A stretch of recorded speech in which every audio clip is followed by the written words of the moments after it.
come 2028, we need to be very careful.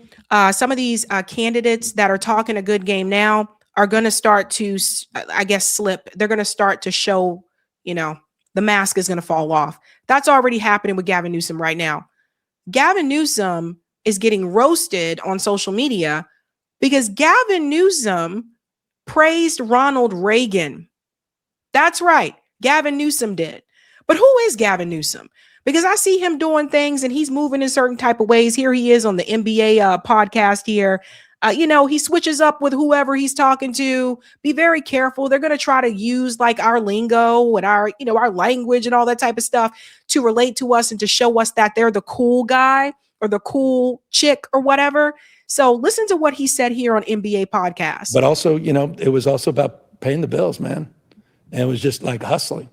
And so I was out there kind of raising myself, turning on the TV, started, just getting obsessed, sitting there with the Wonder Bread and 5 stacks of, it's like the White Stack 5 story. Come on. Kraft macaroni and cheese. That's a lie.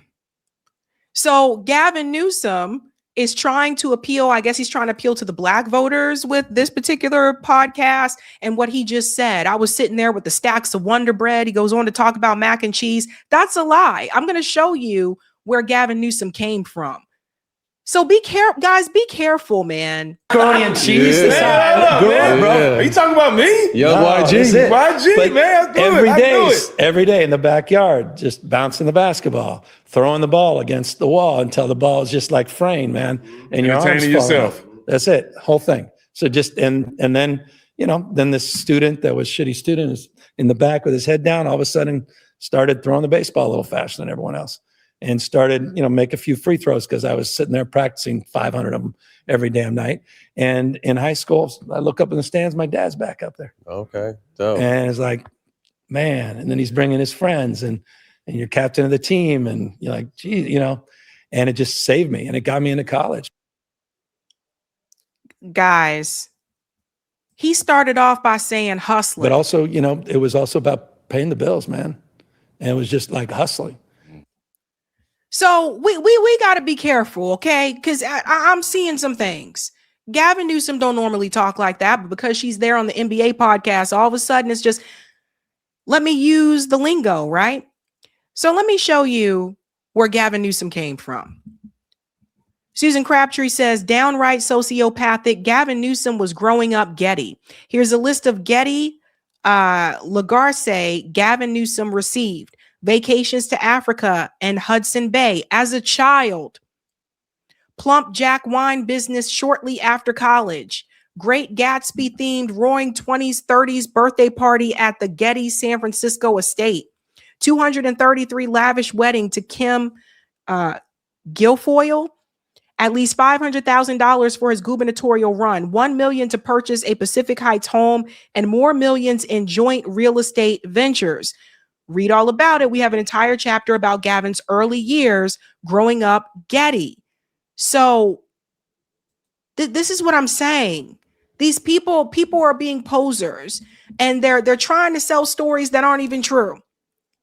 And one of the stories that he's trying to sell right now, which definitely is not true, is the one about Ronald Reagan. But I want to show you why I think he's giving applause to people like Ronald Reagan.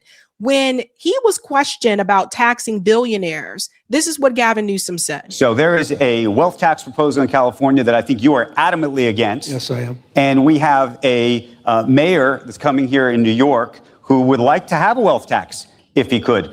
You couldn't be more diametrically opposed. Yeah, well, I want to be a Big Ten party. It's about addition, not subtraction. But this idea of a unifying theory of the case. I mean, I think we all want to be protected. We all want to be respected. We all want to be connected to something bigger than ourselves. We have fundamental values that I think define our party about social justice, economic justice. I think we recognize it's important to focus on growth, but also focus on inclusion.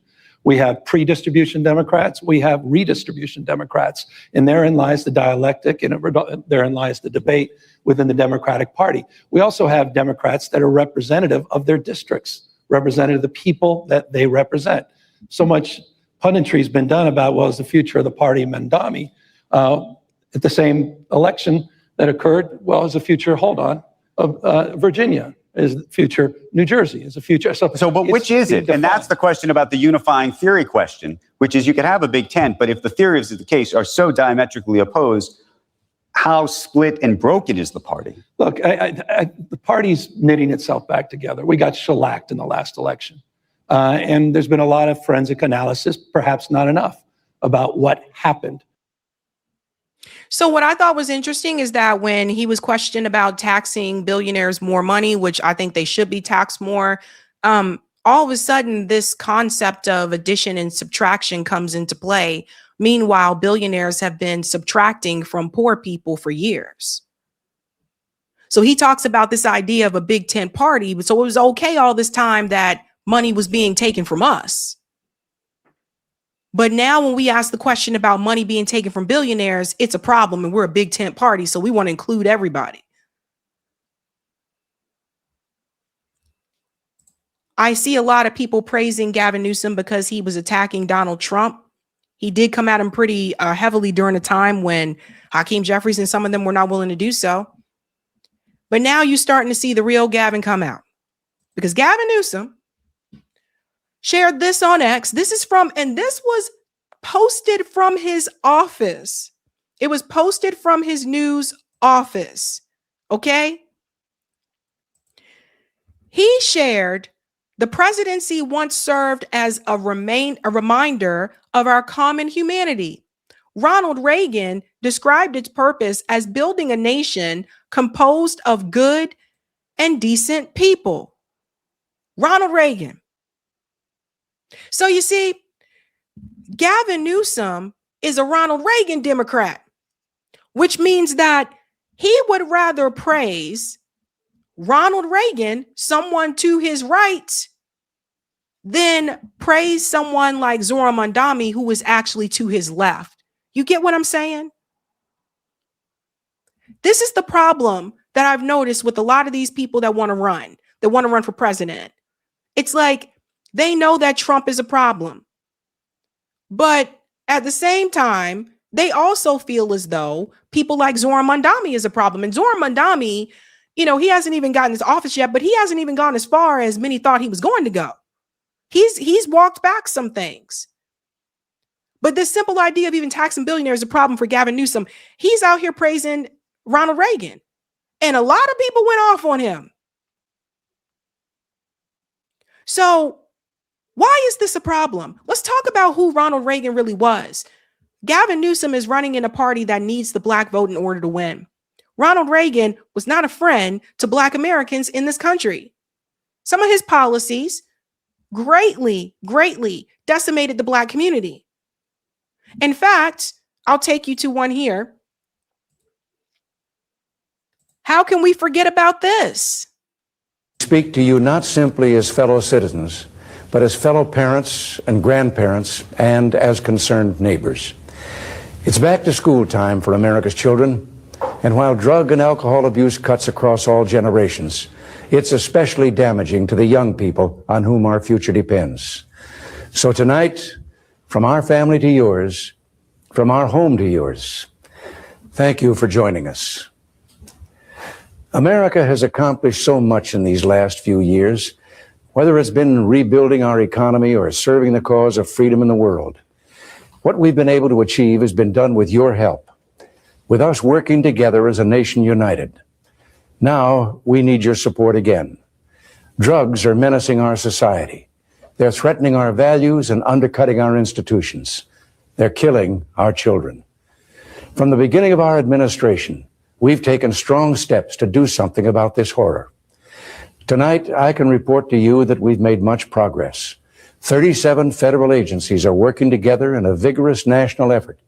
And by next year, our spending for drug law enforcement will have more than tripled from its 1981 levels. Ronald Reagan started the war on drugs, which was an absolute disaster. The war on drugs targeted black communities in this country. And then not to mention, and we can go into a deep dive about this sometime, not to mention, you cannot forget that the CIA was found guilty, not punished for it, but found guilty for bringing drugs into the Black community. You know, Gary Webb, he was a whistleblower. He got that out there. And then Gary was gone. So we'll have to do a separate deep dive about that. I said the CIA brought drugs into the Black community, and Ronald Reagan started a war on drugs. The whole goal with this was to get the Black man out of the home. This has been known for quite some time. So who was targeted the most? Black men. This is who Gavin Newsom used as an example when talking about humanity. Ronald Reagan did not have no damn humanity. We can go on to talk about other things that Ronald Reagan did. And this is what I said before. Some of these white liberals, they will go as far as to praise a conservative than to praise and support someone to their left. Because at the end of the day, it's still the ratchet effect. They still want to stop that wheel from moving too far to the left, even if that means it moves all the way back to the Republican Party. That's how we ended up with Donald Trump. So Ronald Reagan, of all people, started the war on drugs. I can only do so much of him. Ronald Reagan went after the Black Panthers. Now, Gavin's California guy. He should know about this.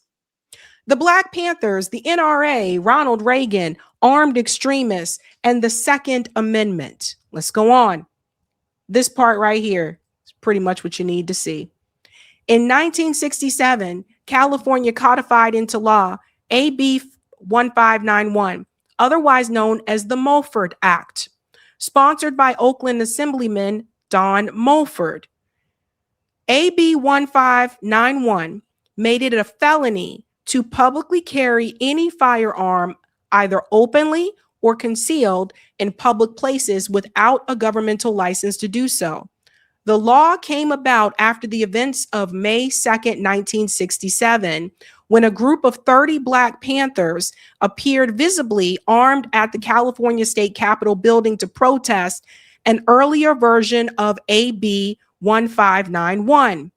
At that time, there was nothing in California law that expressly prohibited the open carry of firearms, either in public or private. Today, it is seen as a reaction to the actions of the Black Panther Party. So Ronald Reagan, that was his response to that. Oh no, we can't have all these Negroes with guns.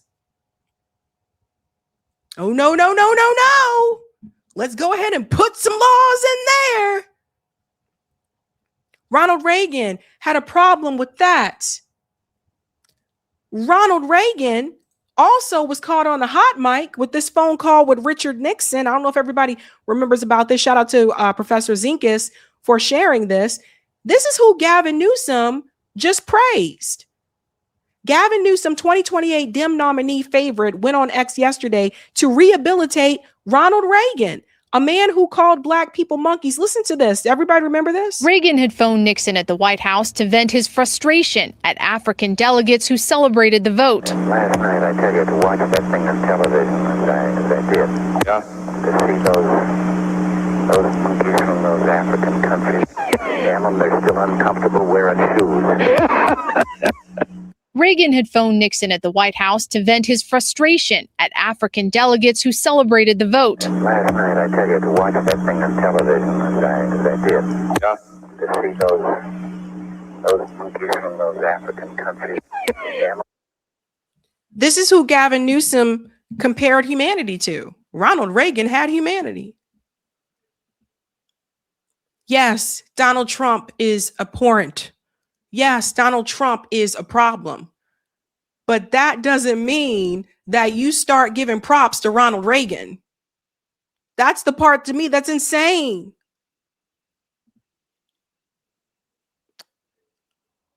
So here's the thing, folks. Come 2028, we have to be very careful we can't just give a pass to anybody that shows up. I'm sitting here myself and I saw this message from Gavin Newsom. I saw that on X and I said, is this real life? Seriously? You couldn't give kind word about Zoran, who's to your left, but you're out here giving a kind word about Ronald Reagan? This is what I'm talking about. Come 2028, let's not forget this, because even though Trump is bad, look at the recent numbers for the Democrats in Congress. Well, check this out. The popularity of congressional Democrats. Check this out. In the minds of the American public are lower than the Dead Sea. What are we talking about here? Well, let's take a look. The net approval rating for Democrats in Congress. You said it, Kate Baldwin, the lowest ever. Look at this. Overall, they are 55 points underwater. Their approval rating is south of 20%. It's even worse when you look at independents. Look at this. Negative 61 points. That means that their approval rating is 61 points lower than their disapproval rating. Quinnipiac has been polling this question for the better part of the 21st century. They have never found Democrats, at least those in Congress, in worse shape than they are right now. And that's going into the midterms. The midterms are right around the corner, right? So let's not be fooled come 2028. Again, not trying to be, mean to people or anything like that, but I'm just reminding people because 2028 is going to be here before you know it, believe it or not. And I feel like people are going to forget. I think people are going to forget that Gavin Newsom's mask is now slipping off more. He's starting to show you who he really is. So he's not really going to offer you these fundamental changes. What he's basically going to offer you is that he's not Donald Trump. That's it. That's basically what you're going to get. So don't forget. Hey guys, this was a Sabby clip. If you like what you saw, hit that like button and subscribe.